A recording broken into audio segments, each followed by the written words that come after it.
Hello and welcome to the Closers Podcast. I am your host, as always, Marco Alvarado. Joining me, as always, is Quinn the Moondog Kalani.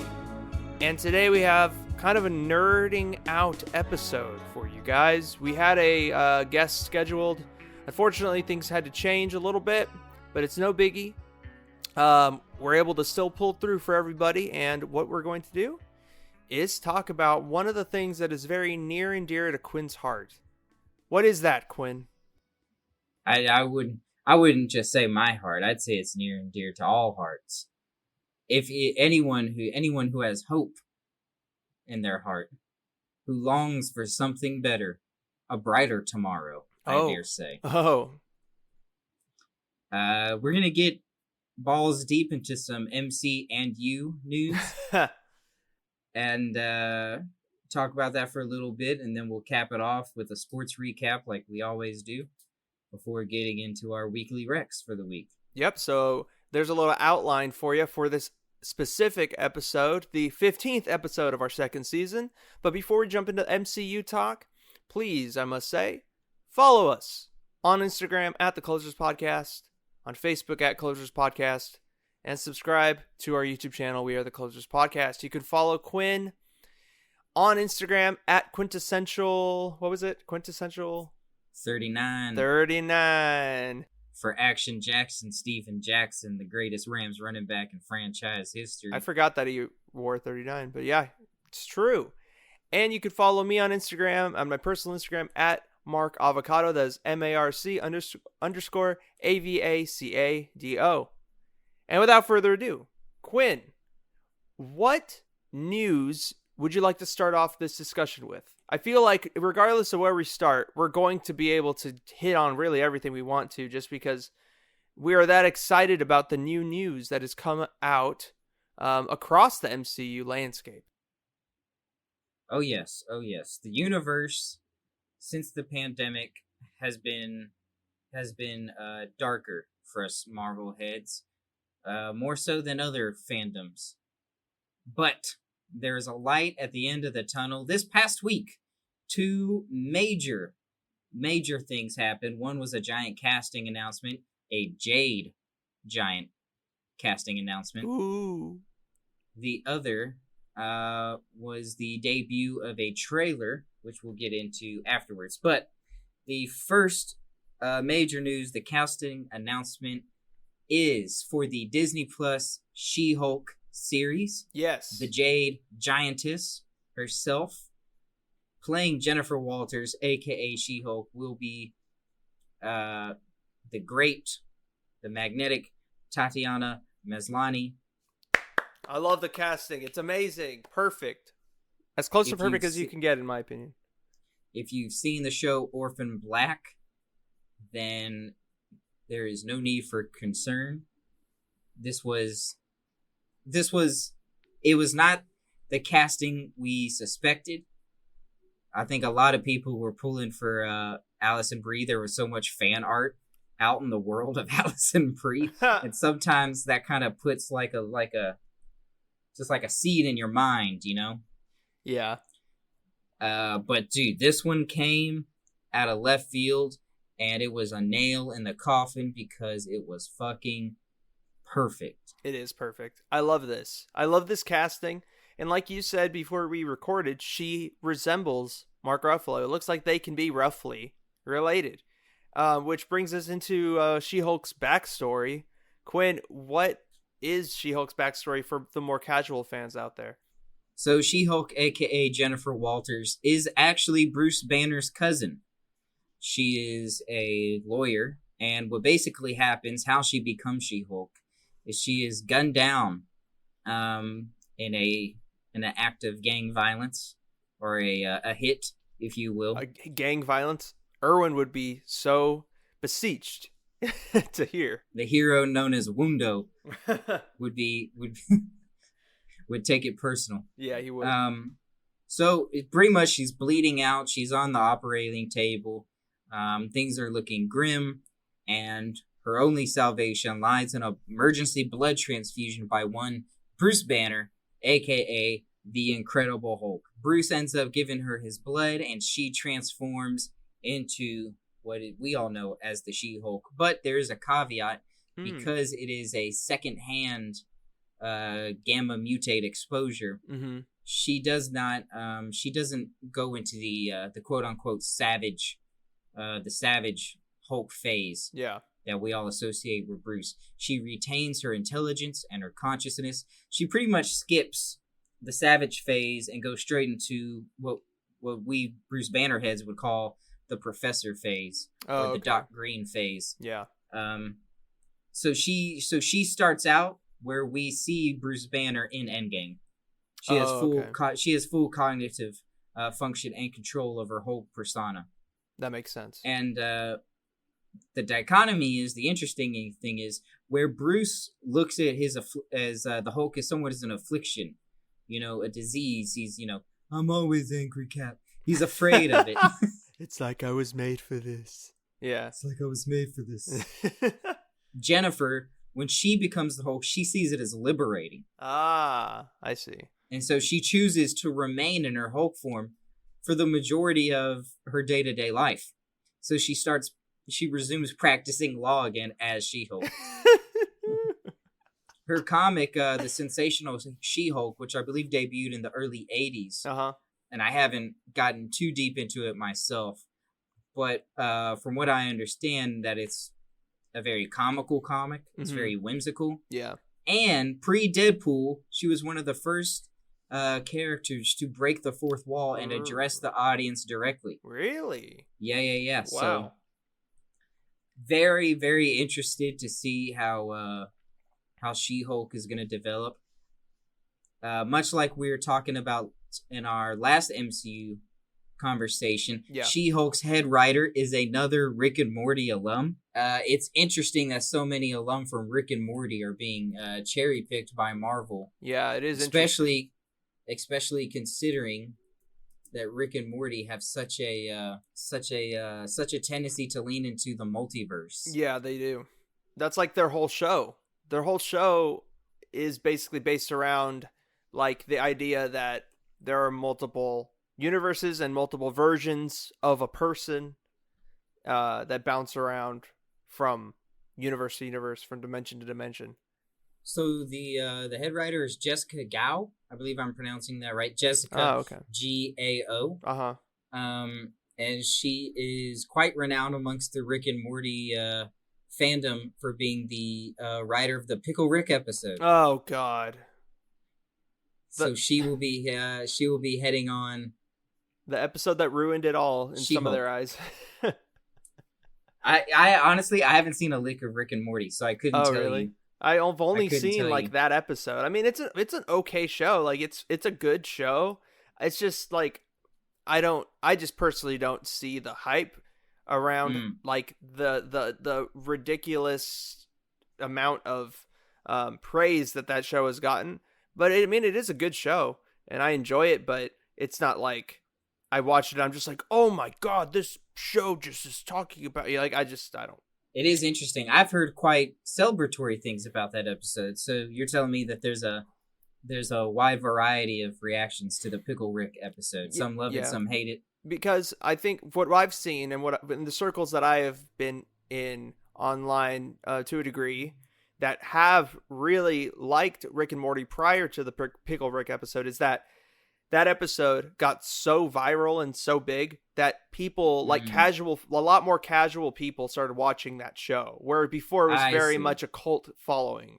So it put the show into the mainstream. Naturally, there'll be some pushback against that. Yeah. I understand that. Yeah. I went through a similar thing when ESPN picked up the UFC. Exactly. But as we were talking about earlier, it's interesting. Loki is also being worked on by a Rick and Morty writer. She-Hulk. Is WandaVision? And that I don't know, but I do know that Doctor Strange in the Multiverse of Madness is also having some work done by some Rick and Morty alum. Interesting. I want to get to Multiverse of Madness in a second, but to transition the conversation a little bit into another beloved Marvel character, if I may. In the third Spider-Man movie, there's a theory that there is going to be a trial held against Peter Parker for the crimes, quote unquote, that he has committed in killing Mysterio. The suspected crimes. Yeah, crimes. Yeah, the suspected crimes. And he's going to need a lawyer, right? And that theory, there's two, thoughts on it, from what I've seen now and from what I've heard and gathered, that She-Hulk could very well be that lawyer that defends Peter Parker in that third movie. That is one theory. And then the other theory is that Daredevil, Mr. Murdoch himself, defends Peter Parker in that movie. Which one would you rather see more, and why, Quinn?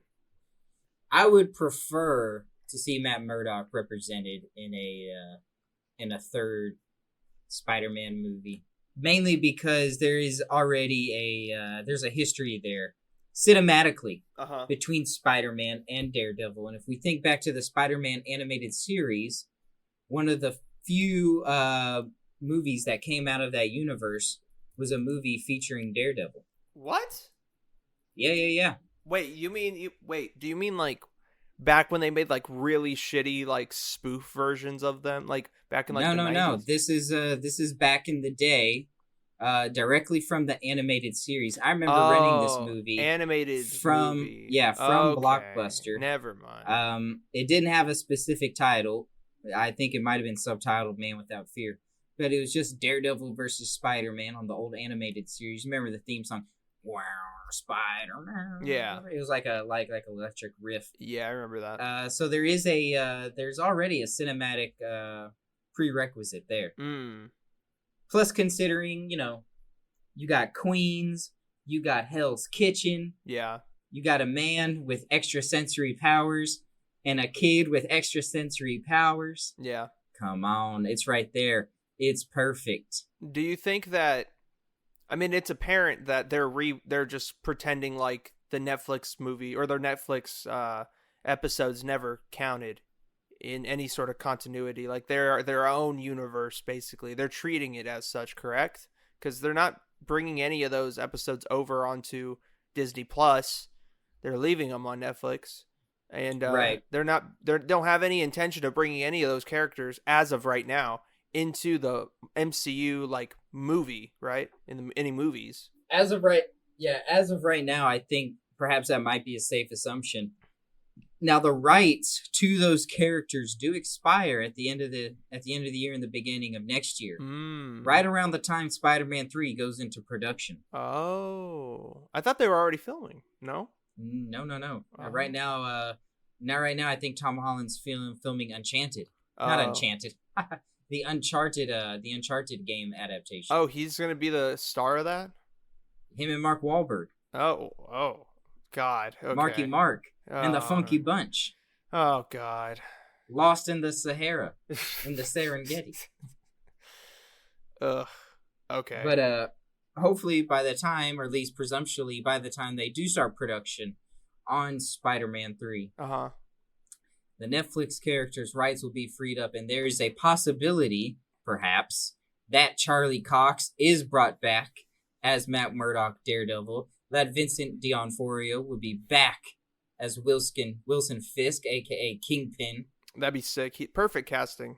Perfect casting. Perfect. And perhaps, fingers crossed, that John Bernthal, the man, the myth, the legend, Shane, would be back as Frank Castiglione, a.k.a. the Punisher. That'd be cool if they just kept those three like series as part of the continuity, but they just pretend like the Defenders never happened. I would be fine with that. Personally, I was cool with Jessica Jones. I like Jessica Jones Ritter too. Did an amazing job as I like Jessica Jones. I like the guy that played Luke Cage too.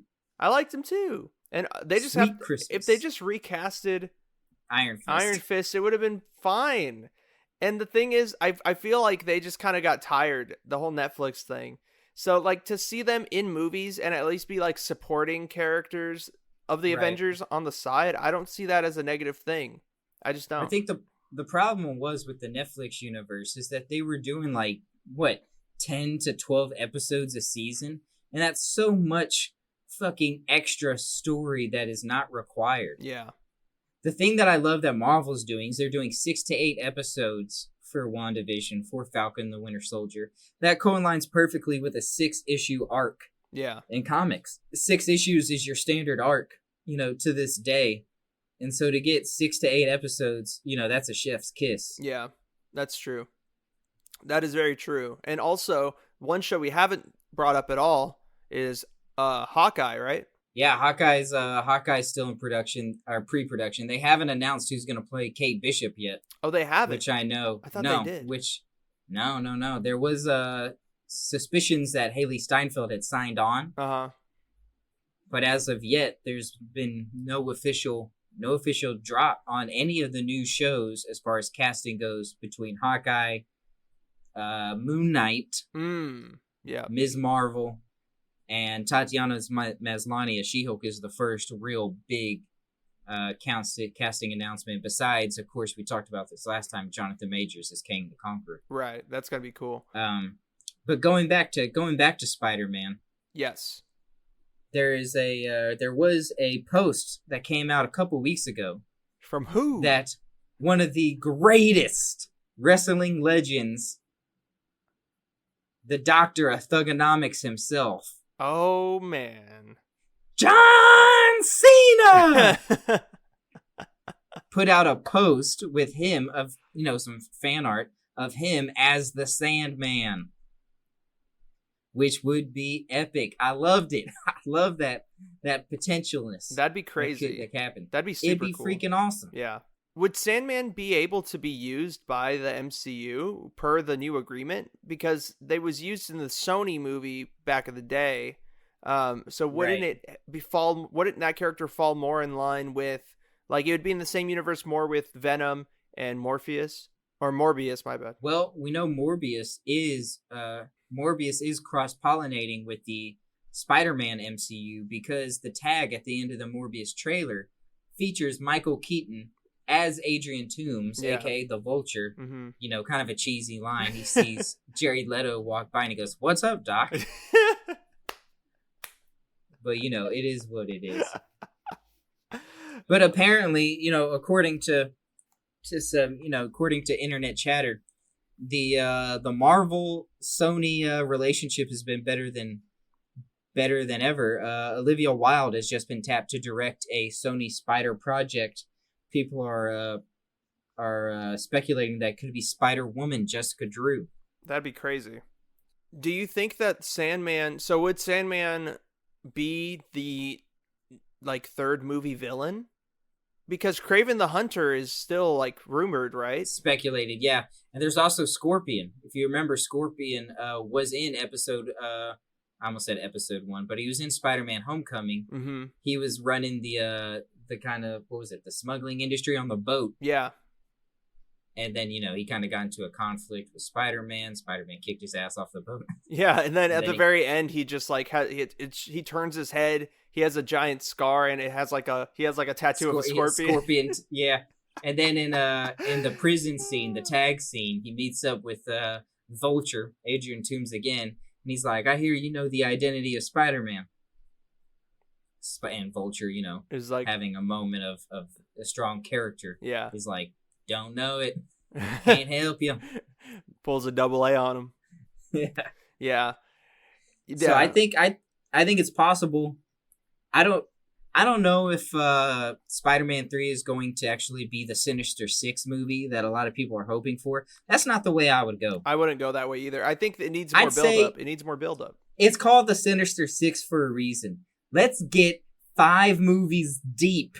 And then for the 6th one, episode 6, that's when you drop the Sinister Six. Because on them. I feel like with the Sinister Six, what makes the Sinister Six so, what makes it work so well is that each of those villains has a giant gripe against Spider-Man. Peter. Yeah.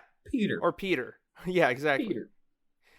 And if you just shoehorn in 3 of the other villains without giving them a proper backstory, without setting them up at all, right? I don't see how that could be successful. Because we already seen Spider-Man 3, the last Spider-Man 3. And you had 3 villains in there, and it's too convoluted. It was too much. Exactly. So Sandman, Venom, and Hobgoblin. Harry. Yeah. It was just too much. So what I would do personally is I would take which next villain you want to add into Spider-Man 3. Honestly, if they use Scorpion for Spider-Man 3 or the third, of the Homecoming and Far From Home series, right, I would be fine with that. I'd be cool with it too. Or even if they have let's say John Cena is casted as Sandman, and I don't think he's actually part of the Sinister Six in the comics, but he's part of some iteration. There's been hundreds of iterations of the Sinister Six. He may not be one of the original members. I'll look up the original members. The original Sinister Six consists of Doc Ock. Yeah, that's not going to be featured. Electro, not going to be featured. He died. Remember Jamie Foxx? Oh, played as Electro in the Amazing Spider-Man 2. What was the guy that Shocker? Shocker. I like Shocker. He was always one of my favorites. But remember, the first Shocker died, and then the black dude picked up the gauntlet, True. and he lived. Yeah. So the original Sinister Six is as follows: Doc Ock, not going to be in it. Electro, not going to be in it. Kraven the Hunter, possibly. We do know J.C. Chandler has been tapped to write and direct a Kraven the Hunter movie. I think that's stupid, but who knows? Mysterio, Jake Gyllenhaal. Yeah. Vulture, Michael Keaton. And your sixth original member of the Sinister Six is, in fact, Sandman. Really? Okay, in that case, then you can have Sandman be tapped in. Honestly, and this is going to shift us actually perfectly to the next little topic we're trying to hit on. We're just hitting these topics today, man. I'm proud of us. We're moving along. If they get, I believe his name is Alfred Molina back as Doc Ock? As Doc Ock, it could very well work out. And now, I know you're shaking your head, but let me tell you how. We already touched on this idea before with Rick and Morty. The multiverse, my friend. The multiverse. And what movie is slated to delve into that world in Phase 4 that we know of right now?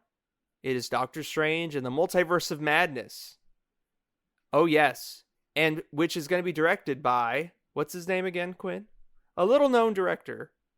In no way historically significant, whether in the overarching, timeline of cinema or Spider-Man itself. Little-known director, you may have heard of him, Sam Raimi. With Alfred Molina reprising his role as Doc Ock, possibly, in my version of events.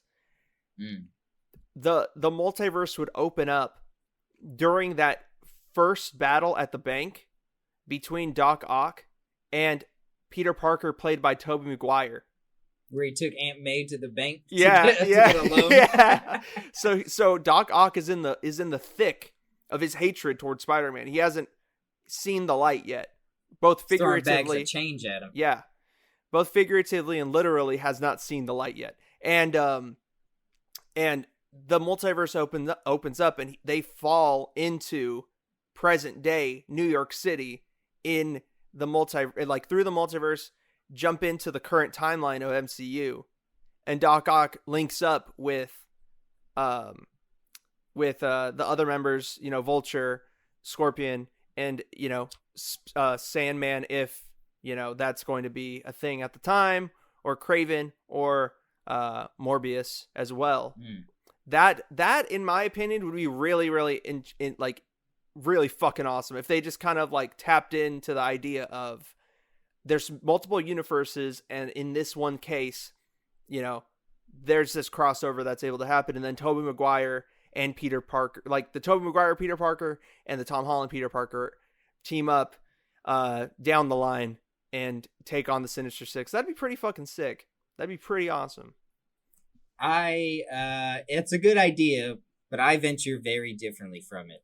My idea for the Tom Holland Spider-Man overarching is 9 solo films. 3 that take place in high school, 3 that take place in college, and 3 that take place as Peter Parker as an adult. This next Spider-Man, I think, no Sinister Six. Your villain should be Sandman and Scorpion. Multiverse of Madness, I don't think it should bring in Doc Ock. I'd like to see a new Doc Ock. And I'd like to see a different story spin on it. Wow. And I like to see a different actor take it on. But in Multiverse of Madness, this is where we establish that the Sam Raimi universe is, in fact, canon. Just a separate universe than the one we know, Marvel 616, quote unquote. Yeah. The cinematic universe. And that is, in fact, the ultimate Marvel universe. The universe that breeds Miles Morales. Which one? Ours or the one that has... The Sam Raimi one. Okay, the Tobey Maguire, Sam Raimi. Okay. With eventually what happens is Tobey Maguire dies and passes the mantle to Miles Morales. Bam. That's how that needs to go down.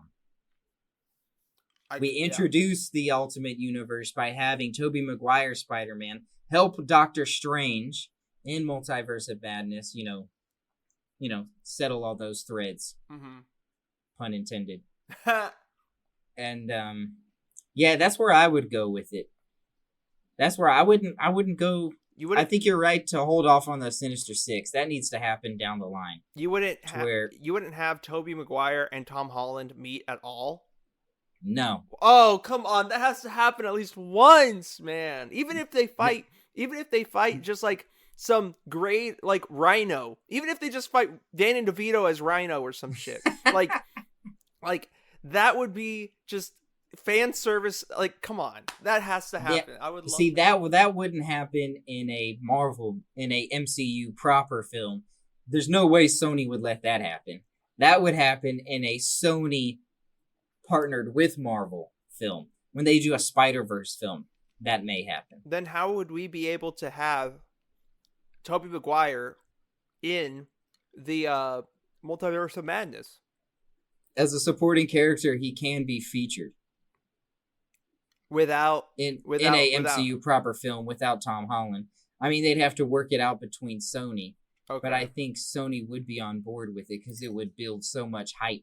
Yeah. And we got to remember, we don't want to commit so heavily to the Spider-Verse. We just want to give a little tease, a little appetizer, a little sample platter. Yeah, you're right, because that can be expanded upon down the line. And when there's already so many other properties that are slated to be introduced, like X-Men and Fantastic Four. Right. And you also got to remember, one of Sony's biggest financial boons is Venom. Yeah. So there's no way they're going to do a Spider-Verse and not include the billion-dollar franchise known as Venom. Do you think that the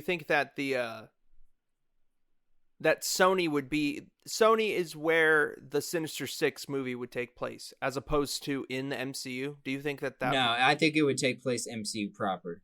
You think so? Sony needs to be built up as the Marvel Ultimate Universe, the universe that ultimately gets destroyed when Doctor Doom, when the incursions start happening. We've talked about this before. Secret Wars, when the multiverse starts collapsing onto itself. Yeah, that's that universe that collapses directly with the main Marvel universe is known as the Ultimate Universe. That should be the Sony universe.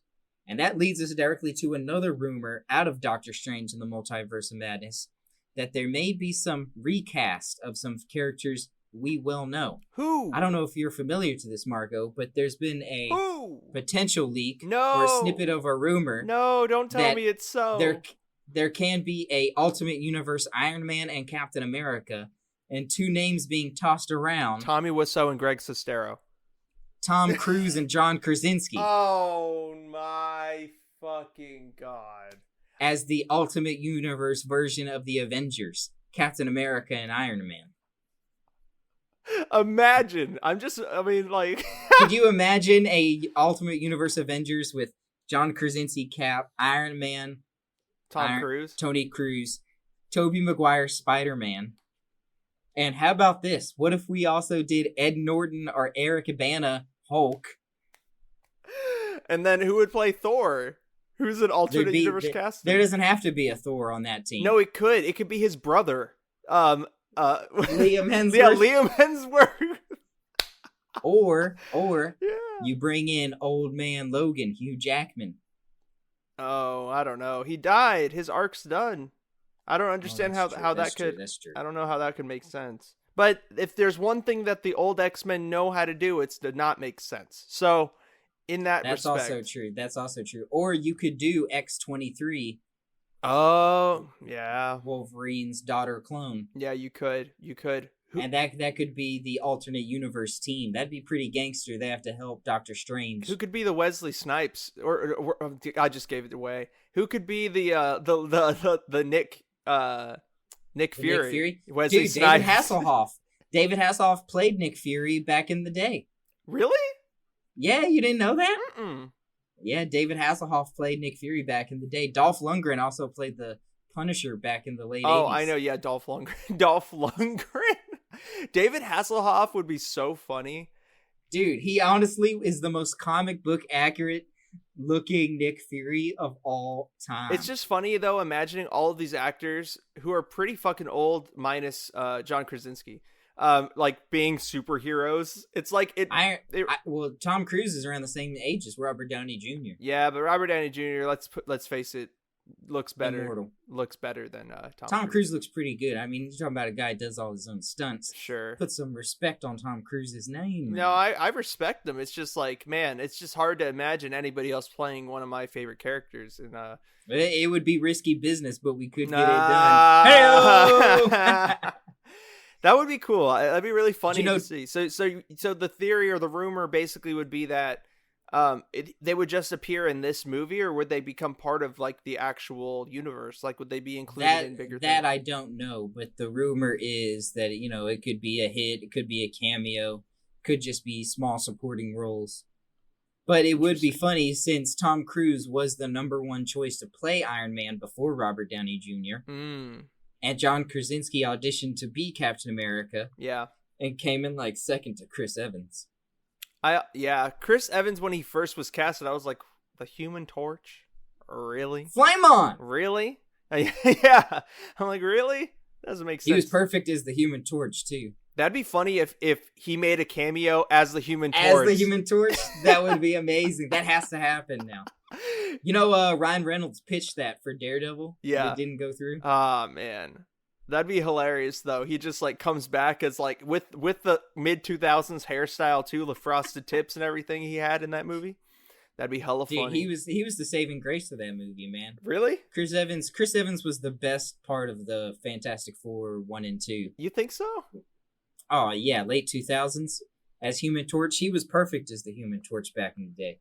He nailed it. He nailed it. He did. I really like the actor who played the Thing, too. I just feel like he did. Michael Chiklis? I feel... Oh my god, yes, Michael Chiklis. I always felt like he didn't get enough credit in those movies. I always thought John Cena would have been a good choice to play the Thing. I know you've always been a staunch John Cena Thing. Dude, I feel like boy. His character, his personality. I was never a big fan of him when he was in the WWF world. Yeah, did not care whatsoever. The Doctor of Thugonomics. Yeah. Whether I'm fighting or spitting, my discipline is unforgiving. But with his personality, his charisma, I think he's a great fit to play a superhero, villain, or hero. Yeah. If directed and coached right. I mean, look how well Dave Bautista has made that transition. Oh yeah, he wouldn't Axe the Destroyer. It wouldn't that be helped him. Guardians of the Galaxy without Bautista for sure. Oh, dude, and that helped him build his acting toolkit, his repertoire to Blade Runner 2049 and in Dune this fall. Yeah. Or Christmas. Yeah. Who else is in Dune? Is it our boy? Khal Drogo, Jason, Aquaman. All right. I thought Timothée Chalamet is also in it. AKA Marco's alternate universe Marco. Oh god. Grew up in an all-white neighborhood in the northeastern United States. Oh god. The beautiful boy himself.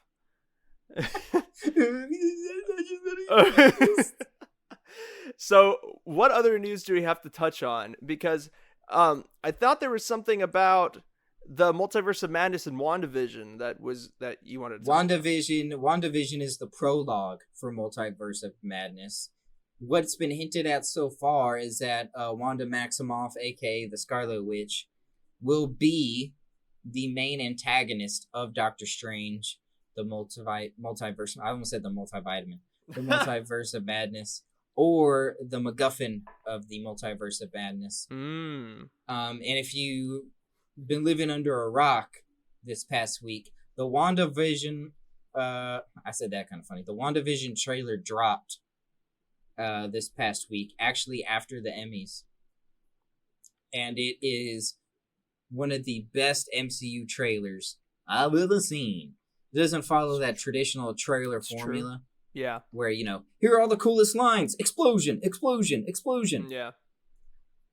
This trailer is insanely dark. It is dark trailer. Yeah. Especially if you know the story already of what has happened between Wanda and Vision. So while none of the plot details have been divulged, what I'm speculating here is that Wanda Maximoff is going through some sort of psionic breakdown, and to cope, she's kind of sectioning off portions of her life into reference points from famous sitcoms, American sitcoms such as Bewitched, Full House, Roseanne. And that's how she's kind of trying to work through this psionic breakdown. Now, whether it was self-induced or induced by outside forces, i.e. Agatha Harkness, i.e. perhaps Mephisto. Ooh. Evan Peters has been announced for the WandaVision. Really? But, his role is being kept under wraps. Now, some speculated that he could be playing an alternate universe version of Quicksilver, because he played Quicksilver in the X-Men. Yeah, he did. But other heads are speculating that perhaps he could be playing Mephisto himself. That'd be crazy. What if he was playing both? What if he was playing, like, when she sees Evan Peters as Quicksilver, that's just Mephisto. Like they're basically just kind of like nudge, like giving an elbow to the fans, being like, just kind of a nod. Yeah, I'll nod to him. I wouldn't be into that, because then I don't know. It would just feel weird to me when you have a significant casting like that. If you're gonna do just like a nod, just bring back Kick-Ass. Just bring back Kick-Ass. Man, I love Kick-Ass. I would prefer to see Evan Peters as Mephisto. It really, when I heard the speculation, it really made me think of Evan Peters' performance in the very first season of American Horror Story, which was the best season. He did pretty good in that season. Made a name for himself. And also, he's just a tremendous actor. He is very good. Very good. I think he would nail it as the MCU's Marvel sort of iteration of the Dark Lord, Satan himself. Yeah. So the story in the comics goes that Mephisto basically breaks off two pieces of his soul that become the children of Wanda Maximoff, Wiccan, and Speed, and eventually he kind of claims he seeks her out to claim back what is his. It's a very complicated story. That sounds very complicated. It's a very complicated story. How Vision works into all this, I'm not entirely sure. Yeah.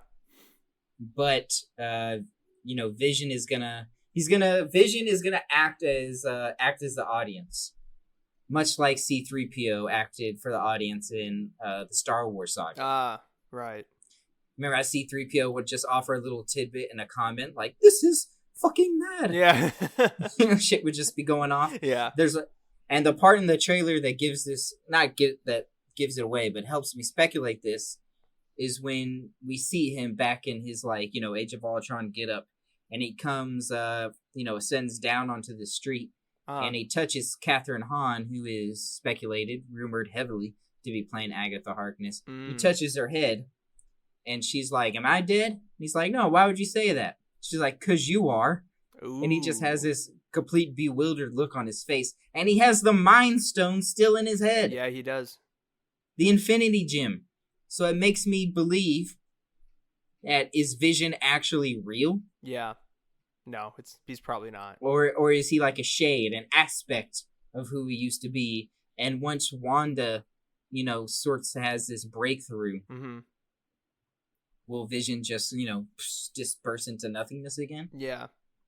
It is interesting. All these questions, like when do we know the date of release for WandaVision? December. It will be the lone MCU project of 2020. Wow. It will come out in December, So most likely off the tail end of Mandalorian Season 2, which debuts in October. So technically, this is the first property of Marvel that is part of Phase 4 officially that we will be getting. Oh, yeah. And they didn't intend for that to happen. They intended for Black Widow to be the first thing. Black Widow was supposed to come first, then Falcon and the Winter Soldier, then WandaVision. So it is interesting that they kind of switched it around. But it is important to note that Black Widow was pushed back till May of next year. And when is Falcon and the Winter Soldier supposed to come out? Do we know that? Sometime next year. I don't think they've given a specific date. Okay. But odds are it won't come out till after Black Widow or congruently with. Because while Black Widow doesn't necessarily affect the timeline as was, rest assured there's going to be tidbits and Easter eggs in Black Widow that will affect the timeline going forward. Yeah, that is true. Particularly with how General Thunderbolt Ross, played by William Hurt, what effect will he have? Was he in the trailer? Enough, yeah. Oh. Interesting enough how this will tie into, if you know who Thunderbolt Ross is, the Hulk. He's one of the arch nemesis of Bruce Banner. Yes. So it'll be interesting to see, speculation-wise, some people are thinking that Thunderbolt Ross will be trying to acquire a new serum to transform him into the quote-unquote Red Hulk. And what I'm curious too, I'm honestly curious about it because the movie is on right now. As we're recording this, I'm like not watching it, but it's just on in the background. I have it on mute. But how Ant-Man is going to factor in with Wanda and with also Doctor Strange going forward, since the two Ant-Man movies have hinted at the existence of the multiverse and an actual city that is like hidden away within the multiverse, right? Or hidden away within the quantum realm.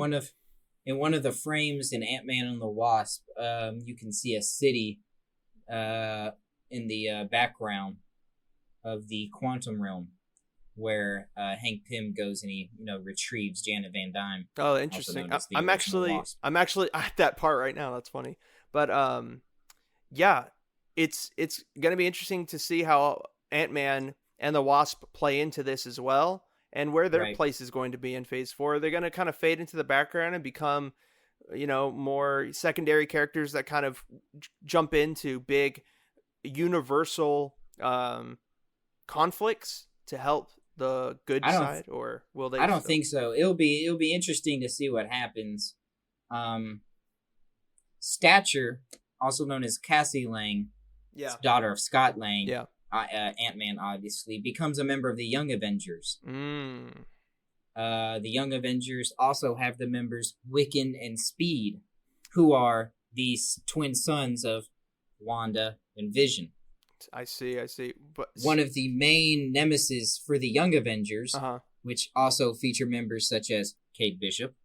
Ooh. One of their main villains is Kang the Conqueror.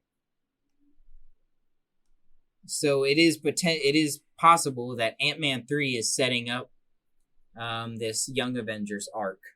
I see. I'll go into that. Well, I think She-Hulk is going to I think it's really just going to feed right into the Avengers. It may branch off into a different Hulk series. Yeah. But I think the main branch, She-Hulk, will go into the Avengers. I don't imagine the She-Hulk series. I think it's probably going to be more like a limited anthology. Okay, so she's going to become more She-Hulk in the Avengers. Oh, okay. Yeah. I got you. There's just too much money to be made in a Captain Marvel She-Hulk team up. Oh, come on. Yeah. I thought when you were talking about recasting that you were going to talk about how people want to recast Captain Marvel. Those infidels, those Gentiles. I have no breath or patience for you people. Do not besmirch the good name, the good queen of Northern California, Sacramento's finest. Yeah. Yeah, we You can't. might get a Stockton slap if you do so. It's true. Yeah, we have no tolerance for any Brie Larson slander on here. We got nothing but love for Brie. But yeah. So aside from all of the, You don't support women, bro?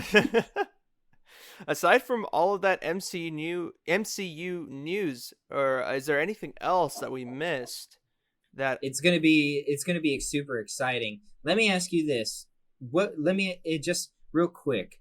What are your top 3 most anticipated MCU projects coming down the pike? Because right now, next year, 2021 is gonna be an MCU just like insane fest. Yeah, there's going to be a ton. Oh yeah, we could talk about that actually.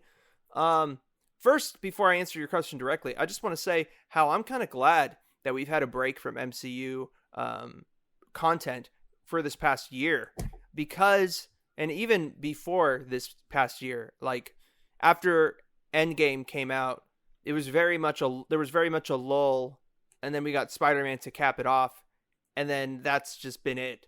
So, I'm actually pretty happy that we got a break, because there are people who are like me and we're very fatigued from seeing Marvel movies and just going one after the other after the other.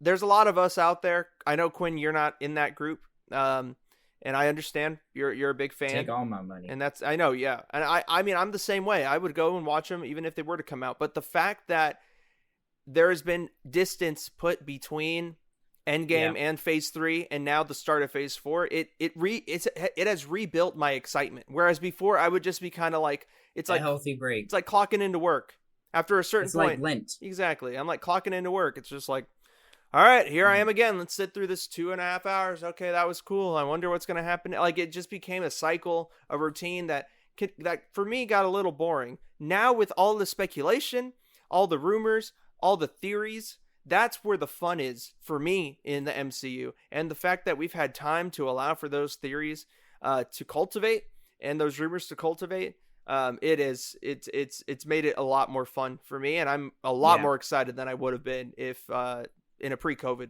time. It's like the ancient Catholic tradition, the yearly tradition of Lent, where you abstain from something for 40 days and 40 nights. And then on that 41st day, you get it back in your life, and you're like, oh, good Lord, sweet Jesus. This is the remedy, the balm that I've been needing for my sinful soul. That is the MCU for us. Yes. Let's quickly look at next year's schedule, 2021. So we got WandaVision coming out December of this year, may bleed over into January. But May 7th, 2021, we got Black Widow. July 9th, 2021, we got Shang-Chi and the Legend of the Ten Rings. Yeah, no one's talking about that movie. That's going to be dope. Right. And then November 5th, we got The Eternals. Oh, wow. 3 movies next year. And then at some point in 2021, we also have Falcon and the Winter Soldier and Loki. Not Hawkeye? No Hawkeye? No Hawkeye as of right now. Damn. And the What If series. Oh, yeah, What If? Which will be an animated canon series. And then to close out 2021, Spider-Man 3. So 4 movies. Yeah, so we got 4 movies. Spider-Man, Eternals, Black Widow, and Shang-Chi. And then Falcon and the Winter Soldier, Loki, and What If. So 4 movies, 3 shows. Yeah, that's a lot of content to get you through the year. That's a shit ton of content. So then we're just going to dump right on our plate. So then the Multiverse of Madness would be in the following year, I'm assuming, 2022 then? Yeah. Okay. Yeah, so the complete Phase 4 schedule going into 2022 would be... I think Thor Love and Thunder is the first one to come out. Ah, yes. Probably February of... with Taika Waititi directing again, correct? Writing and directing again, yeah. So it should be pretty gangster. Yeah, Thor Love and Thunder, February 11th. Doctor Strange and the Multiverse of Madness. I said multivitamin again. March 25th. And then in 2022, Hawkeye, Ms. Marvel, Moon Knight, and She-Hulk series all to be coming out. That's going to be sick. So in 2022. To answer your previous question directly, which I meant to, and I honestly just forgot with my little rant about how I'm glad that there's been a break. The 3 pieces of content that I'm excited for the most Hawkeye is right up there. Can't wait for that. I'm going to be 25 by the time it comes out, but I'm still excited for it. It's supposed to pull directly from Matt Faction's Hawkeye run, which introduces Kate Bishop, which is one of your favorite comic book runs. Yeah, exactly. That is it is my favorite comic book runs of all time. It's just a great comic book. I highly recommend that run for anybody who's interested. But that's my what was that? It really humanizes Clint Barton in a way that not a lot of other comics have. I've just now been getting into it. Oh, really? Yeah, no. And that's awesome. It really boils him down to his bare essentials, that he is at his core a human being, a man with no like extravagant superpowers. Exactly. We definitely got to do an episode just on that series because I can go all day about it. But that TV show, I'm very excited for to see Kate Bishop be casted. I'm excited for that news whenever that comes out. I'm also excited for Doctor Strange, Multiverse of Madness, and then of course Spider-Man. Those are my three. Those are your three? Mm-hmm. All right. What about you? My three are as follows, and I'm excluding WandaVision from this since it starts this year. Yeah. Thor, Love and Thunder. Mm. So I'm going to go Thor, Falcon and the Winter Soldier. Mm. If it's anything like Winter Soldier, Captain America, then it will be a sort of political action drama. Yeah. What I love about Falcon and the Winter Soldier, one, we're going to see if Falcon actually does accept the mantle of Captain America. Yeah. There's so many just underlying themes that they could tap in. A black man as Captain America, long overdue. Especially in today's political climate and social climate. Yeah. They're also bringing back Baron Zemo. Oh, really? From Captain America Civil War, played by Daniel Bruhl. Yeah, I remember him. Yeah. So it looks like that they will be setting up the Thunderbolts in Falcon and the Winter Soldier, which is Marvel's kind of version of the Suicide Squad. Now, why are they called the Thunderbolts? Yeah. Well, because who do you think is their leader? Thunderbolt Ross. Thunderbolt Ross. Who features heavily in Black Widow. Yeah. That they're introducing a younger Black Widow in. So it's very possible that Yelena Belova, played by Florence Pugh, could be the first member of the Thunderbolts. Oh, interesting. Who could act as somewhat of a state-sponsored Avengers team. So that could be very interesting. And then the last thing I'm looking forward to the most, I'm really looking forward towards the Eternals and how that's going to expand on the cosmic lore of the Marvel universe. The Eternals, are one of the first humanoid races to ever grace Earth, cosmically imbued by the Celestials. We've seen glimpses of the Celestials, particularly in Guardians of the Galaxy. So, interested to see what goes on there. Kit Harington playing the Black Knight, old school Marvel cut, wielder of the Ebony Blade. Real solid metaphor for addiction. The woes of being tied to addiction. So I'm really interested to see what could happen there. Kevin Feige also dropped a nugget that, if how audiences respond to the Black Knight, it could be possible he's rolled over into the Avengers. So it'd be really cool to see Kit Harington. We all know him as the King of the North, Jon Snow. Yeah. Now an Avenger. Can you imagine? Yeah, what a better start to a career. How about, the most popular show of all time, Game of Thrones? And once that ends, I'll just become an Avenger. Yeah, yeah, exactly. The meteoric rise of a Kit Harington. We love to see it. Those would be my three projects I'm most looking forward to. Yeah. Now, I know you briefly wanted to discuss Black Panther. What should happen with Black Panther? I felt like we put a healthy amount of time between the unfortunate passing of Chadwick Boseman. If they do decide to recast Black Panther and basically retcon Michael B. Jordan's character through the multiverse, where he's able to come back as a Black Panther, where in that older universe he becomes the Black Panther. And his character never stayed back in Oakland. King T'Chaka took him from Oakland and brought him back to Wakanda as a child. Yeah, exactly. If that happened, I don't know what they would write to make it so Chadwick Boseman's version of the character He's eternal. If they're going to replace Chadwick Boseman, which there's no truly replacing him, but if they were to continue forward with the character, I think Michael B. Jordan, because they were in the movie together, there is a way for them to do it if they really wanted to, and I think that would be the best person to cast for that role in order to honor his memory. I don't think that'd be a bad idea. I think there's two routes. Two routes I would go. You either recast T'Challa entirely and just continue on with the Black Panther story, the T'Challa story, or you kill T'Challa off in Black Panther 2 very early on, setting up Shuri to inherit the throne. Now, if I had to recast someone as T'Challa, I mean, holy shit, what shoes to fill, you know? Yeah. But if you're pressing me, here's my choice.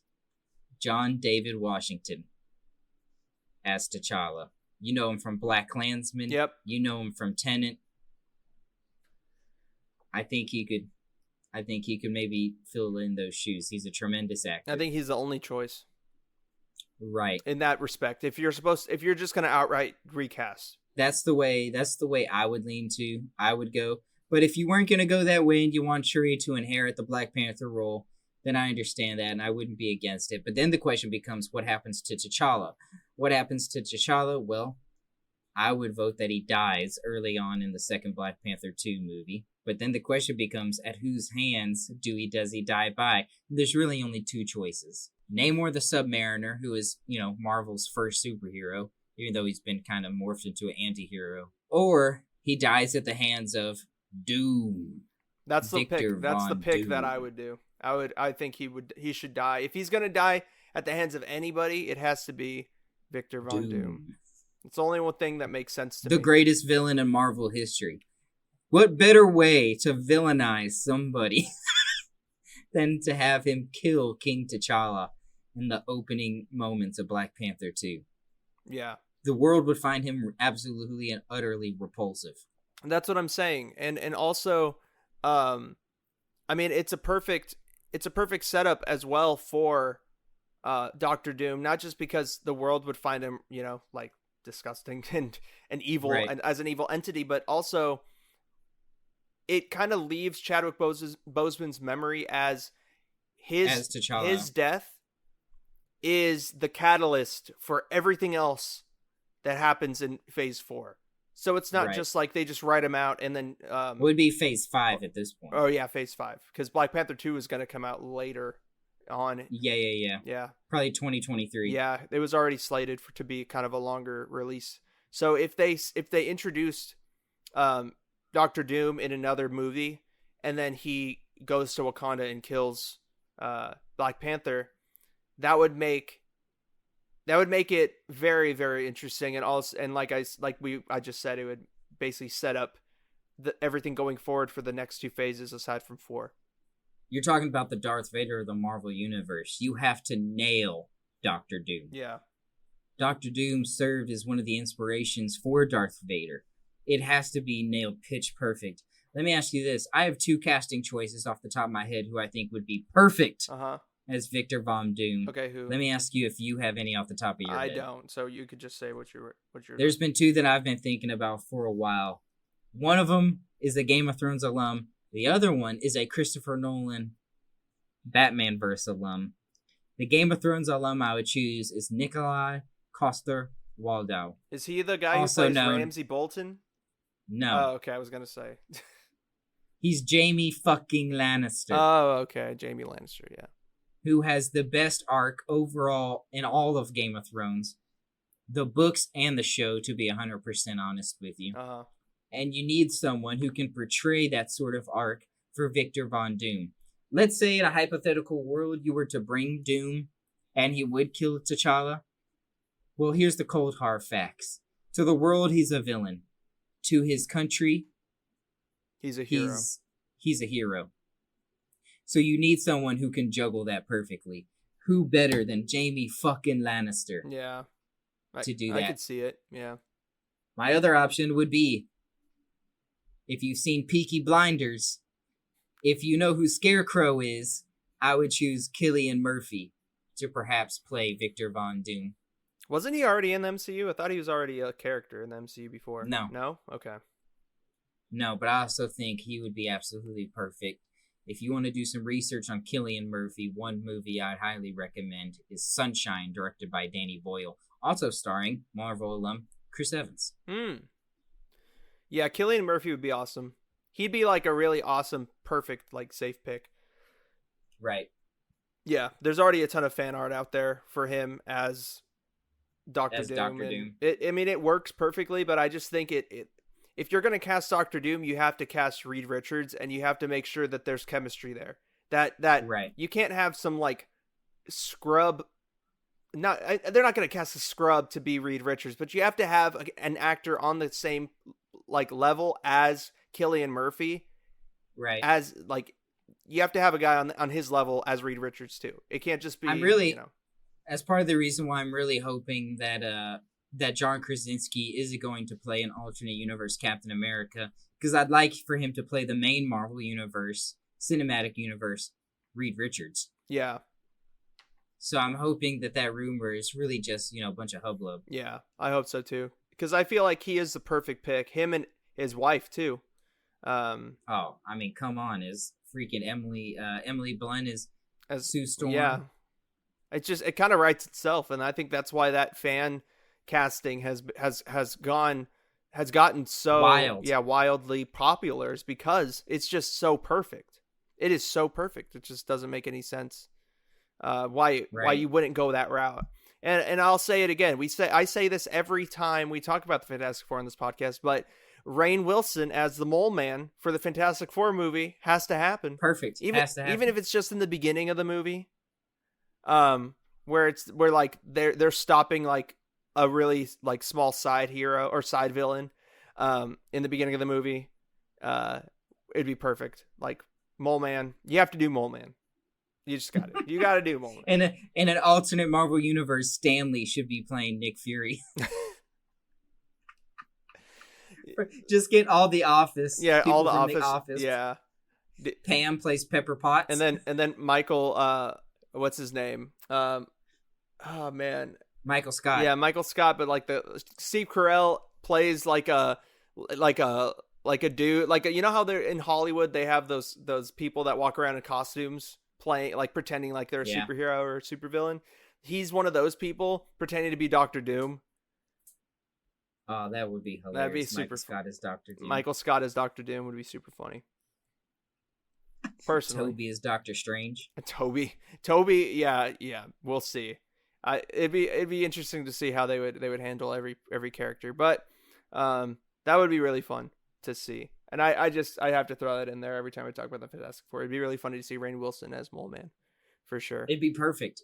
I think he should be the main villain of the first Fantastic Four. Yeah, why not? Build up Mole Man. Doctor Doom can come later. Definitely come up. Well, dude, he's above Thanos level. Yeah. Like, honest to God, as much as I love Thanos, especially now that Thanos has passed Darth Vader as the most searched antagonist in Google history. Really? So respects to the MCU and respect to the master, Josh Brolin. But Doctor Doom has to exceed Thanos level. He has to, man. Doctor Doom is the bad guy. He is Marvel. Yeah. Like, when you think bad guys, you think Doctor Doom. Yeah, it has to be. He has to be above. He has to be worse than Thanos, and what better way than by killing Black Panther? T'Challa. Dude, yeah. By killing Black Panther, and honestly, you can go further.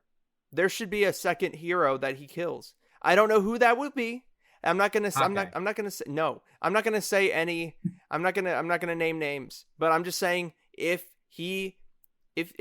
Doctor Doom is the way that they're going to kind of thin out the Marvel cast, the Marvel catalog of heroes a little bit, because there are, with all the new characters that they're unveiling too, and that they're going to be bringing in, it's going to be difficult to juggle everything. If you thought that how they handled phases 1 through 3 was great, I mean, they're not going to stop introducing characters. I mean, the X-Men is on the horizon. Fantastic Four is on the horizon.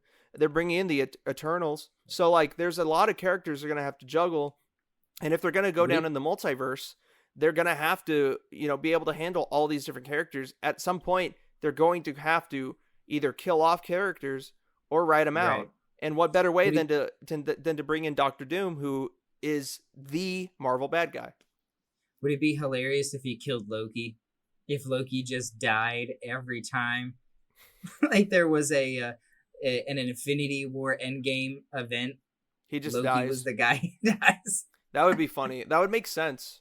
That would make a lot of sense. Well, the thing about Doctor Strange, Doctor Doom, which makes him such a worthy adversary, is that he's able to blend the technology and the mystic arts. He's like an Iron Man, Doctor Strange fusion. Yeah. So if he's going to take out anyone besides Black Panther, strong consideration that maybe it should be Doctor Strange. I agree. That would be really. Or maybe he's the one that takes out Wanda and restores balance to the multiverse. Yeah, possibly. It'll be very interesting to see where things go. He turns into a hero. People are like, yeah, Victor Von Doom, Yeah, it'll be interesting to see where things go. But right now, I think we need to go over to the sports talk and then hit with Weekly Rex. So, hope you enjoyed this conversation. But here is our NFL games of the week.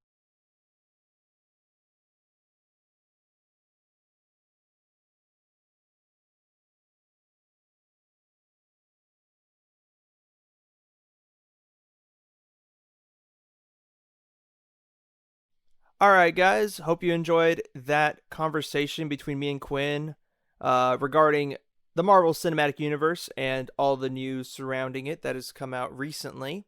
Now it is time for our weekly NFL talk, where we give you our picks for the games of the week for week 4. But first, we're going to recap the games of the week for week 3, which one of them just finished tonight. We are recording on Monday night this segment. And the Chiefs utterly toppled the Baltimore Ravens, a grand total of 34-20. Patrick Mahomes scored a total of 5 touchdowns. Lamar Jackson didn't seem to be able to get anything going. Only threw for 98 yards, and I believe he ran in 1 touchdown. So, Quinn, it appears that Patrick Mahomes heard you.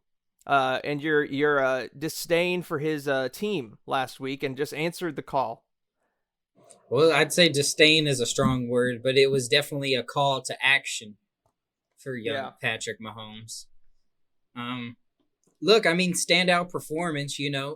I think ultimately, for me, I hesitate to put him in the Aaron Rodgers elite of the elite class based on the body of work, which I'm sure he'll make up in time. But as of right now, I do think he's in that second tier. And I would have had Lamar Jackson in that tier with him. I still do. It was a poor performance by the Baltimore Ravens this week. Yeah. But just beneath, like a Rodgers and a Russell Wilson, you have, the Rodgers and Wilson are, to me, the 1 and 2 quarterbacks in this league. Really? Right beneath them, I would go Mahomes, Lamar Jackson. Would Josh Allen be in that second tier for you as well? Not yet, but as of right now, Josh Allen, I think, is the MVP. Really? In your opinion? Yeah. Wow. 3-0 record team. Yeah. He's thrown 4 touchdowns in the last 3 games? Yeah. He has over 1,000 passing yards in only 3 games. And he had a fourth quarter comeback against a staunch Rams defense on Sunday. So, looking at the field of competition for the Buffalo Bills, yeah, I lean towards Josh Allen getting the MVP trophy. Plus, as of right now, he's the most dual threat quarterback there is. I think the real competition for Josh Allen is Russell Wilson right now, and that pains me to say, pains me to my very core. And that's exactly who is my MVP for up until. I say Josh Allen is the premier dual threat quarterback right now over Lamar Jackson, over Patrick Mahomes, because right now the Buffalo Bills are utilizing the advantages of having a freaking linebacker for a quarterback, more so than Baltimore's been utilizing Lamar Jackson. Or the Chiefs have utilized Patrick Mahomes. Patrick Mahomes typically only scrambles as an escape. It's never his first option. Yeah. So I would say right now Josh Allen is the premier dual threat quarterback. Wow. Well, I have him with Kyler Murray behind. close behind. Interesting. I have my top 3 for MVP goes Wilson, Rodgers, Allen. Those would be my top 3 too. I have Wilson as my MVP currently just because the dude has thrown 14 touchdowns in the past 3 weeks. That is the most by any quarterback over the first 3 weeks of the season, eclipsing Patrick Mahomes of last year, I believe, or 2 years ago, one of the two, and Peyton Manning from 2013 when he threw 12. So he has made history over the first 3 weeks. He hasn't put up 1,000 yards yet, but he put up 925 over these past 3 weeks, and has only thrown 1 interception against the Patriots. So it would have been 15 touchdowns if it wasn't for DK Metcalf getting sloppy with it and getting his catch punched out by the defensive back for the Cowboys, Ruggs. All those big weights he's lifting in the weight room, ain't none of it going to help that tiny brain. How could you make such an error? That was a pretty crazy error, but because more like JV Metcalf. Nice. But I think that, in my opinion, just Russell Wilson is just head and shoulders. He's like willing this team. Aaron Rodgers and Josh Allen, I feel like more are closer linked. They're also the beneficiary of better teams. Yeah, and it's a head-to-head battle in the sense of just overall like style of play too. They're very similar, but you have to give it to Rodgers, in my opinion, over Josh Allen, because through the first 3 weeks, the Bills have played the Miami Dolphins, scrubs, and I believe the Jets. Yeah, I think they played the Jets. Scrubs. And then they played the Rams. Legit. So, like, with all of that in mind, they played one really good team. The Packers, on the other hand, have played, just pulling it up now, I believe they played Minnesota, the Lions, and the Saints. 2 divisional rivals, and then a perennial playoff contender. Which is almost exactly like the schedule for the Bills, but I would argue that the Lions and the Vikings both are better teams overall than the Jets and the far Dolphins. Far and away. The Lions almost pulled one off against Arizona yesterday, didn't they? Yeah, they were very close to it. The Lions are always very close to winning a couple games. I feel like they're always really close in beating Arizona too. Like, that's the one team they're just always right there, but they always end up very losing. similar franchises.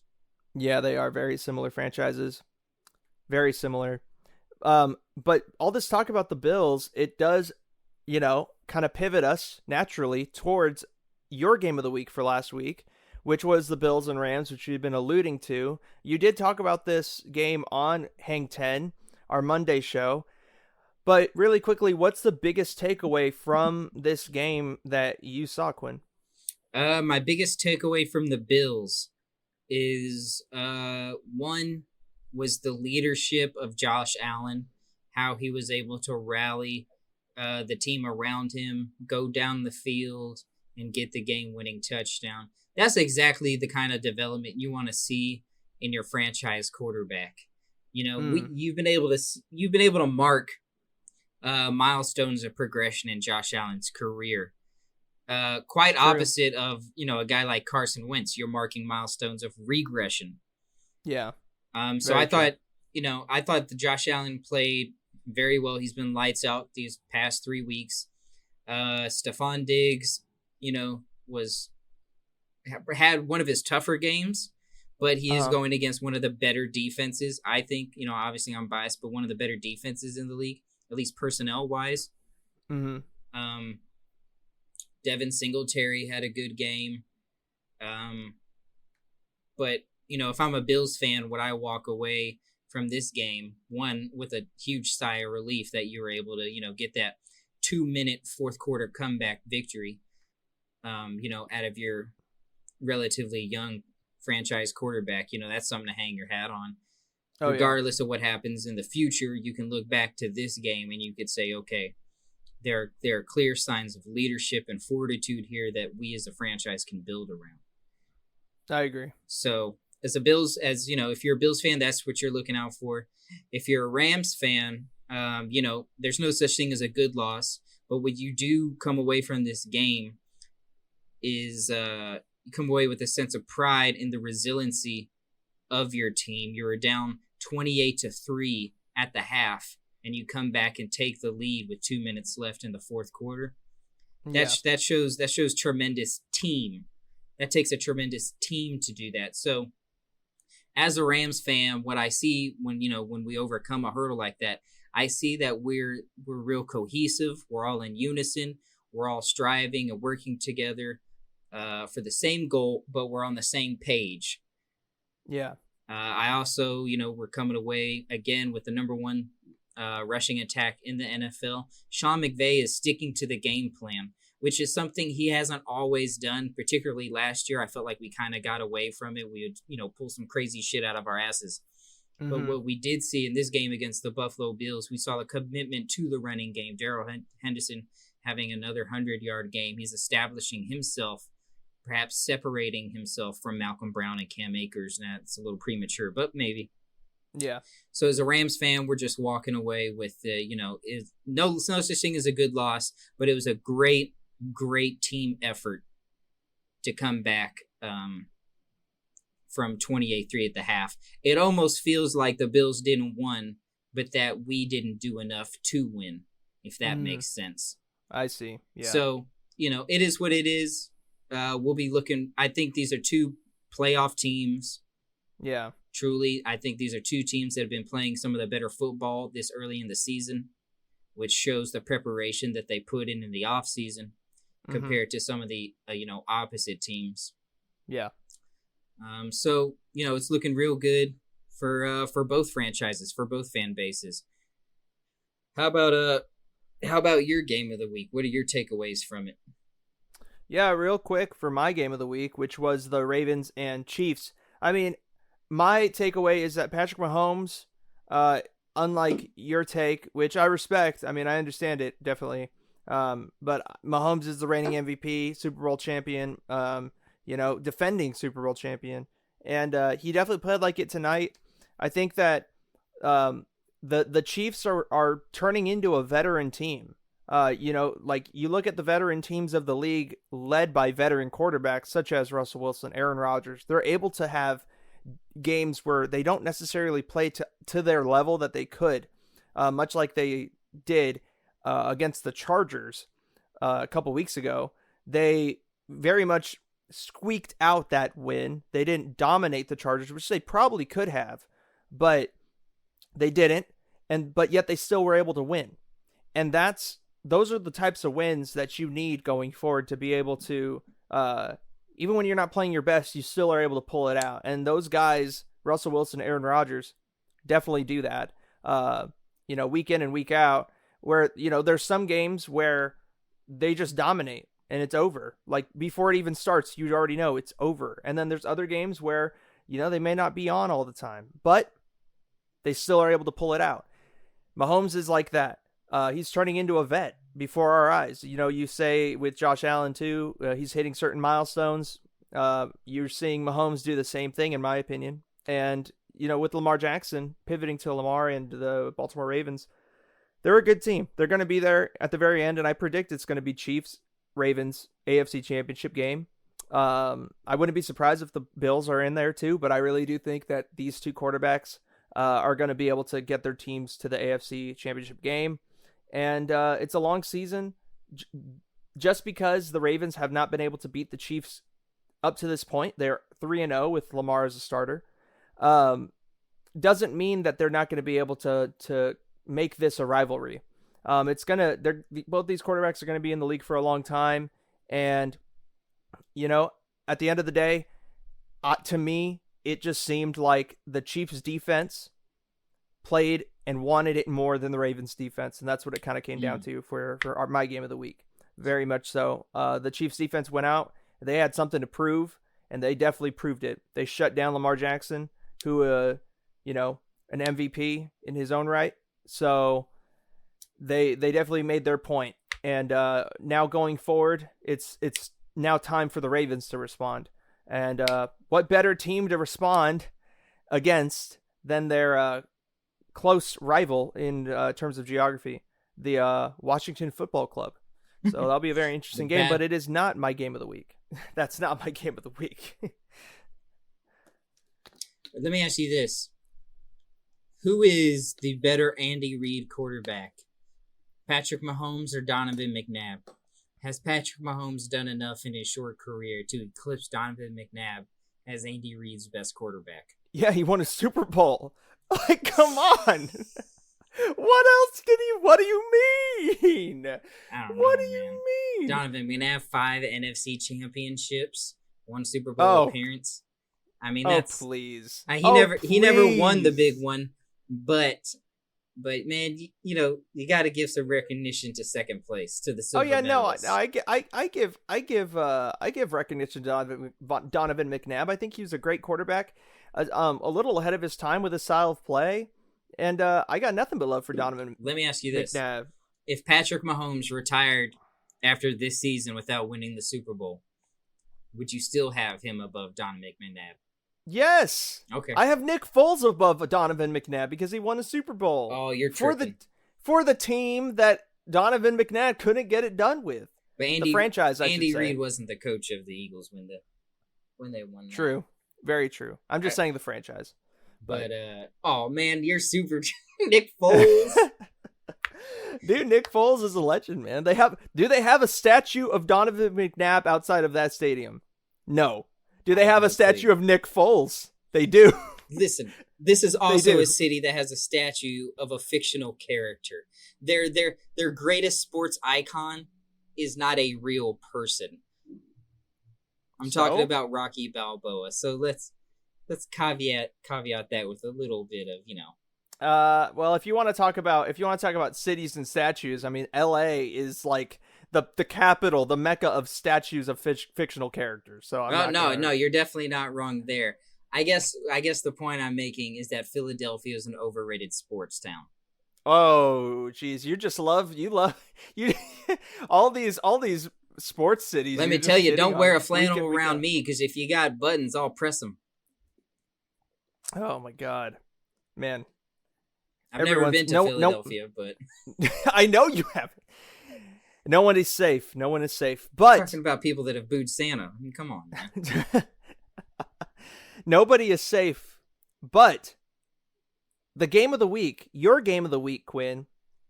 It's arguable that both of these teams, regardless of the outcome of this next week, week 4, will be safe in terms of playoff hopes. Would you say? It's very possible. My game of the week, coming up in week 4, my game for you to watch is the Pittsburgh Steelers versus the Tennessee Titans. They'll be playing in the early game on CBS. That's 7 a.m. my time, so wherever you are, do the math. I believe they're both 3-0. Yeah, they're both 3-0. Both run-heavy teams. James Conner versus Derrick Henry. I do like Tennessee in this matchup. I think they're the more complete team. Ryan Tannehill has surprised me. He has impressed me. He is slowly carving out a place for himself as the franchise quarterback in Nashville. Which I predicted. Which you predicted.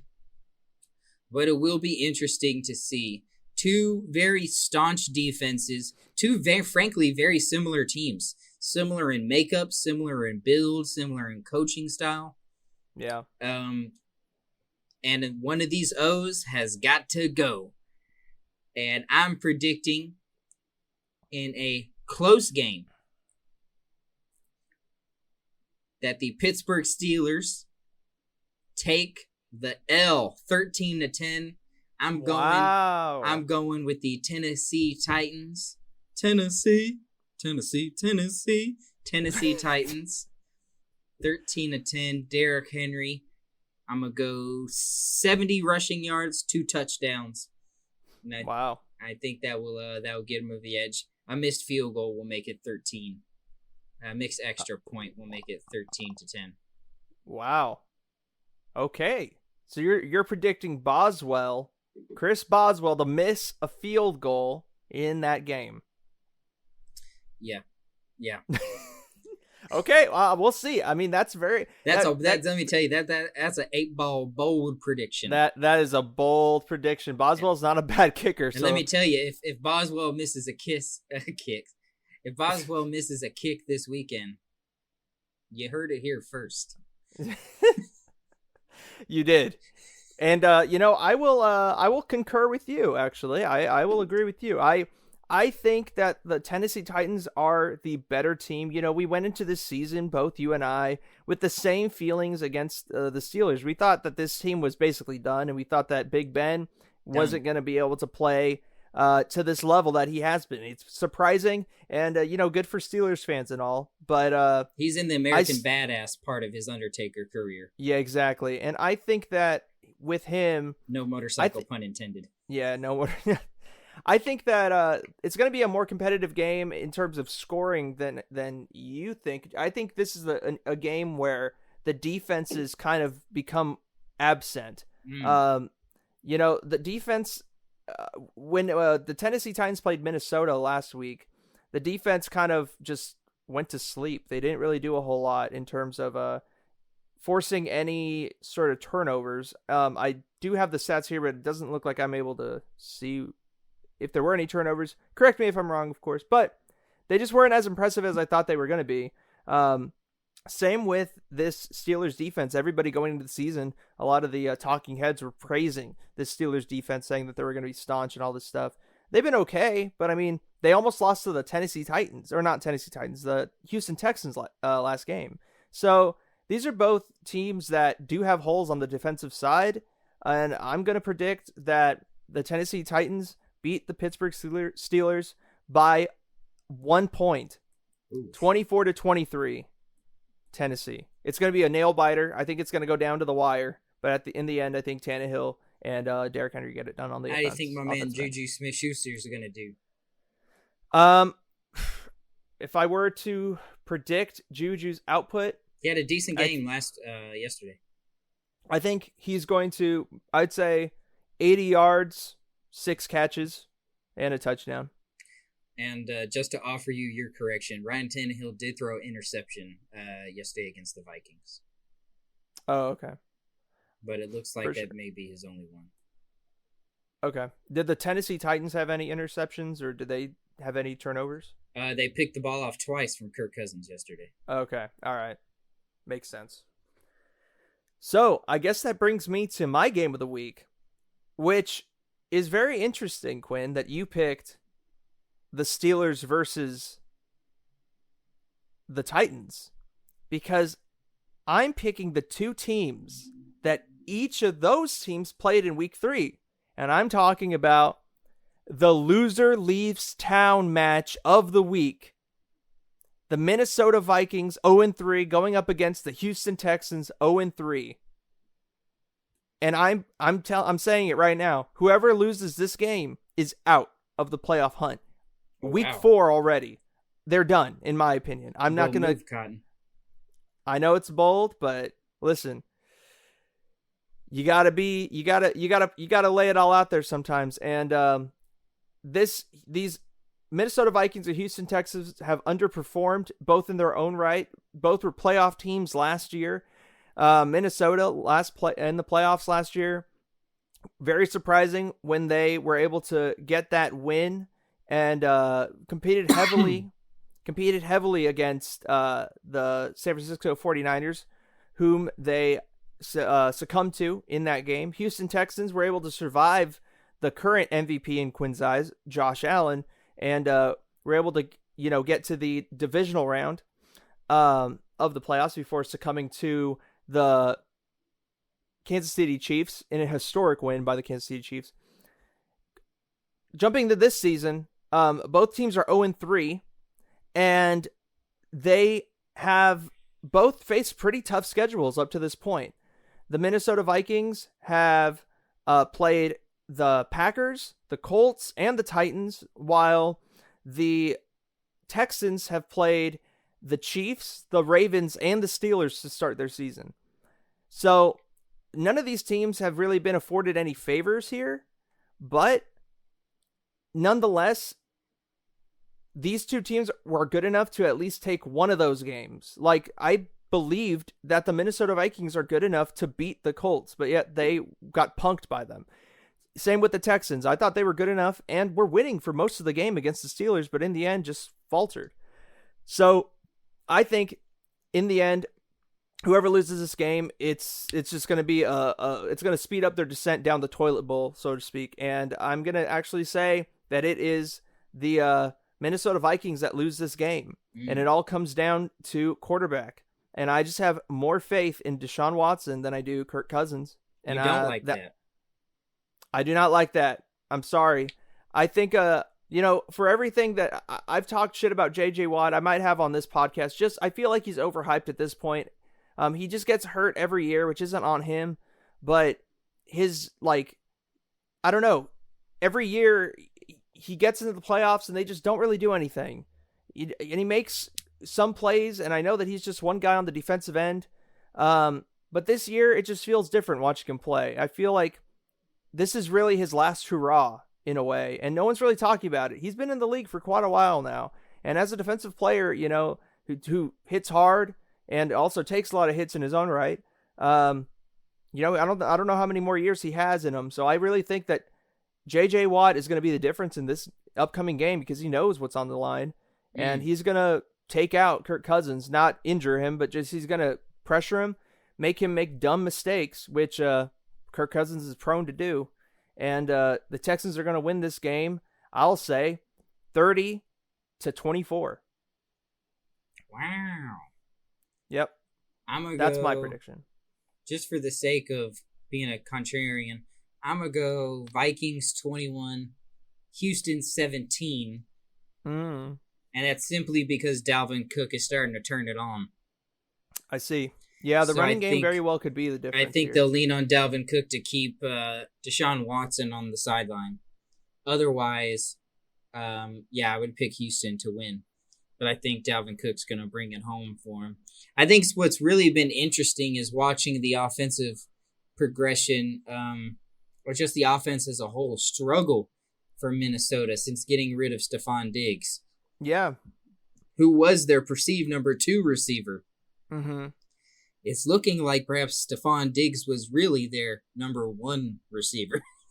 It's interesting. No disrespect to the man Adam Thielen, but it's pretty interesting that you bring up wide receivers because on the other side of this game, you have a team that's kind of lost a step ever since they traded away DeAndre Hopkins for seemingly no reason. That's very true. Their offense is slow. I think it's probably just because Bill O'Brien's a racist. I don't believe Bill O'Brien's a racist. It was just right there to say. I will say that his beef with DeAndre Hopkins made no sense. I agree. As a football coach, wouldn't you want the best players on your team, regardless of talking about one of the top 3 receivers in the NFL, and you're just like, I don't like your attitude. John Gruden for the Raiders, even after Antonio Brown leaked their phone call where he was like, "You're a grinder, man. I want you on this team." Yeah. Even after he leaked that. Ooh. Yeah. Even after he leaked that, Gruden was still like, I still want him on my team. It's because John Gruden's a veteran coach who knows how to play the game. And now that he finally has a team built around the philosophy that he has, man, that's why the Raiders are rolling. Bill O'Brien has no offensive philosophy. In fact, here's a bold prediction from Twinkle Tinkle Stars himself. At the end of the season, Bill O'Brien will be back in Dubuque, Iowa, competing for the best chili in town cook-off. Dang. Instead of preparing for another offseason with the Houston Texans. That's Wow. your Twinkle Tinkle Stars hot take. That's a hot take. Well, that's a not even really a hot take. That's not really hot. That's a lukewarm take. Stick your finger in that chili, and it's kind of cold at this point. That's kind of like an over-expired like tub of chili that you bought like At a couple Wendy's. weeks. Yeah, a couple That's weeks that ago. You Wendy's just chili. forgot, and you forgot all about it in your refrigerator, and you're just like, Yeah. "Oh, this is still here." Yeah. Oh fuck, and you like just toss it finally. That's what the Texans are going to do after this season. I think that even if they make the playoffs, they're still going to get rid of him. I wouldn't be surprised if they lose this game that the talk is going to start right there. They might just fire him there. Go interim. Who's another coach on the hot seat for you? Who is another, or were you going to give us another one? Who is another? It's got to be Gase, Adam Gase for the Jets. Adam Gase deserves to be fired, and also I'm not going to say this guy deserves to be fired, but on the other side of the ball, Coach Zubiak, is that his name? Gary Zubiak of the Minnesota Vikings. Oh wait, he's the Kubiak, not yeah. He used to be the head coach for the Broncos back in the day. Yeah, Gary Kubiak. He's a great coach. I just think that offensively, they're missing Kevin Stefanski, who is now the head coach of the Cleveland Browns, and what he brought to the offense. Never underestimate the importance of an offensive coordinator. Man, they are ruining Sam Darnold's career in New Jersey, ain't they? If I were Sam Darnold, I would want a trade. I would request a trade tomorrow. But where would you play? Deadline? Yeah, but where would you play? Denver? Denver needs a quarterback. Go back up. Go back up somewhere. Take the rest of the year off. If I were him, let your body heal up and compete for next year's starting spot. I'd say go to Jacksonville. Take on porn stash himself, Gardner Minshew. The boy Garner. I would say if I were Sam Darnold and just magically could, wish myself on any team, I would actually try to compete for that Minnesota Vikings job. I know that they have a lot of money tied up in Kirk Cousins, but seeing how a lot of course they do, but seeing as how NFL contracts kind of just work, they're able to be reworked pretty easily under the CBA, and they could shed a lot of that money if they really wanted to, and they wanted to move with Sam Darnold. So I would try to go there. Than the Rams, that's for sure. It's true. We're playing Madden with the salary cap turned off. I know, yeah. LA Lakers, like I say. But Sam Darnold, here's another spot. Dark horse spot. Dallas. No, they just paid Dak. They literally just paid him. Did they re-sign Dak? Yeah. Oh, I didn't know. I thought Dak was going to get franchised at the end of the year. Let me make sure that I'm not mistaken on that.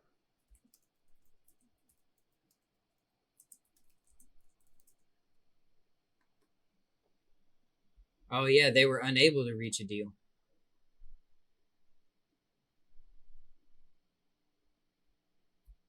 Yeah, they were unable to reach the deal. Yeah, you're right. They do not have... Dak wants that Jared Goff money. Which, in my opinion, he's worth it. I definitely think he's worth it. Yeah. I wonder if this was a secret ploy by the Rams to set the market at all these key positions just so other teams can't match it with their small town revenue. Maybe. That wouldn't surprise me. Speaking of small town stuff, I don't know how that segues us into anything. I mean, there's a lot of people who like documentaries in small towns, but that brings us to our weekly Recs. Hooray! All right. I don't have any weekly Recs for this week, actually, but Quinn has two of them.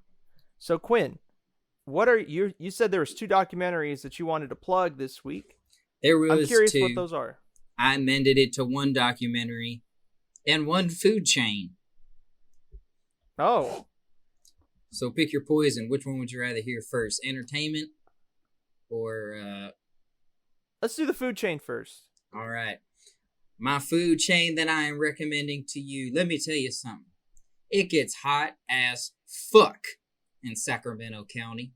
That is true. Hot as absolute shit. You're on your lunch break. You're looking for something to eat. You don't want that hot food. You want something cool. You want something to cool you down. Well, I can think of no better place on old Bruceville Road,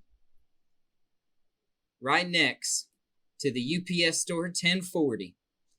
our alma mater. Go get you a spicy poke bowl. Oh. From my number one poke location in all of Sacramento County, and that is Hokey Poke on it's not off Bruceville. What the fuck am I saying? Elk Grove Boulevard. Elk Grove Boulevard. Off Elk Grove Boulevard in the shopping center with Laboo Dollar Tree. UPS Thai store chili. 1040, Thai chili. But most importantly, skip all that shit. Go straight to Hokey Poke. Get yourself a spicy poke bowl. Maybe you like a shoyu poke bowl. But the point of what I'm trying to tell you is that in the relentless year-round heat, go take a load off Annie with good, healthy alternatives to what is in your surrounding area, your McDonald's, your Taco Bells. You don't need none of that shit. That shit ain't gonna make you strong. That's not gonna get you in the Nick Diaz army. Unless you're poor, then you want to be in the Nick Diaz army. Well, then you gotta eat like you're in the Nick Diaz army. And what better way to eat than to eat raw fish, clean fish, seaweed, salad. I think that's kind of an oxymoron, clean fish. I don't think that exists, but all right. And other vegetables. Maybe stay away from the crab. It is called imitation crab. It is imitation crab. And still odds are it probably came from the Delta. Oh, yeah. So I don't trust the crab. But what I like to get the ahi tuna. I like to get the salmon. And I like to get that crunch, that octopi. On top of a seaweed salad. Run it through the garden. Get all your veggies on there. Make sure you get those superfoods for that gut bacteria. And then if you're a real G, you get chopsticks. Yeah. And then you just go to town. Hokey Poke off Elk Grove Boulevard. Yeah. That's the my spot. favorite. My favorite sauce is the Ono Spicy. Ono Spicy. I like to get the Ono Spicy and I like to mix it with the island heat. Now, disclaimer, not a lot of Hawaiians working there. True. In fact, there's probably damn near none. I've never seen a Hawaiian work there in my life. So while it is somewhat ironic that our culture has been gentrified and commoditized to sell you a delicious snack, take the hit and enjoy the food, because it is quite frankly delicious, and it is the premier poke location in Sacramento County. I can't recommend it enough. If I had a t-shirt, I'd be wearing it right now, goddammit. It is that good. Tell them Quinn sent you. See what that gets What'd you call yourself? Quinkle Toes or whatever? What'd you call yourself? Twinkle Tinkle Stars. Yeah, Twinkle Tinkle Stars. My first ever gamer tag on Really? Xbox in our clan 270, Call of Duty Modern Warfare, the Undefeated Crew. Wow. My gamer tag was Quinkle81. Wow. Quinkle take a tinkle and knife somebody in the back. Interesting. Yeah, go to Hokey Poke. Eat healthy. Coming out of this pandemic, I cannot stress this enough, people. The number one pre-existing condition is obesity. Across the board, we are one of the fattest nations on this planet. And instead of taking that $10 and going to get you a freaking double quarter pounder deluxe with the extra large Dr. Pepper and an extra large fry, goddamn, that sounds good. We can't deny that. But look down. Have you seen your penis in a while? Shit, I'd reckon probably not. Go to Hokey Poke. Eat good. Wow. Eat fresh. Thanks for the Subway ad. So what is your recommendation for the documentary? I'm curious. We're sticking with the ocean. I watched a documentary on Netflix. It was mesmerizing. It was beautiful. It touched a deep, dark place inside of me, past the loins, to the core of my huevos, deviled egg. I'm talking about My Octopus Teacher is the name of the documentary on Netflix. Wow. I'm going to bring you the name of the filmmaker, but it was a tremendous documentary that essentially focuses on this man who's somewhat lost. He's going through a bit of a midlife crisis. He's a documentarian. Uh-huh. He lives in South Africa, and he's just going out into this reef, and one day he spots an octopus. Oh. And over the course of a year, this man and this octopus form a relationship beyond that of a wild animal and a man, beyond that of a domesticated animal and of a man. You're really seeing insane cinematography that puts a evocative emotional output and receptors on this cephalopod. That's interesting. A creature whose mouth we can't see. Right. We just see its eyes and its large bulbous head. Yeah. But when this animal is distressed, we are distressed. When this animal feels joy, we feel joy. It was an absolutely spectacular documentary. It is my early pick for documentary of the year, and it is one of the top 10 films I've seen all year. Wow. It is truly and utterly tremendous. It is poignant. It is cheerful. It is sad at parts, and it is celebratory in most. I really came away watching it with a renewed sense of appreciation for the natural world around us, and how there is so much more that can be tapped into if we as a species, the human species, were able to shed ourselves of our technological and societal oppressive states, and we're able to reconnect more with the natural state, with the earth. Yeah. So I would highly encourage any and all, if you're not going to watch this documentary, at the very least, take your shoes off. Go step in that cool grass. Feel the dew on your feet, on your bare skin. Take in a big old gulp of that fresh air. Unless you're in Northern California, in which case I would recommend shallow breaths. Yeah, you gotta be careful, depending on where you are. Definitely. But that's cool. That sounds really interesting. It was an amazing documentary.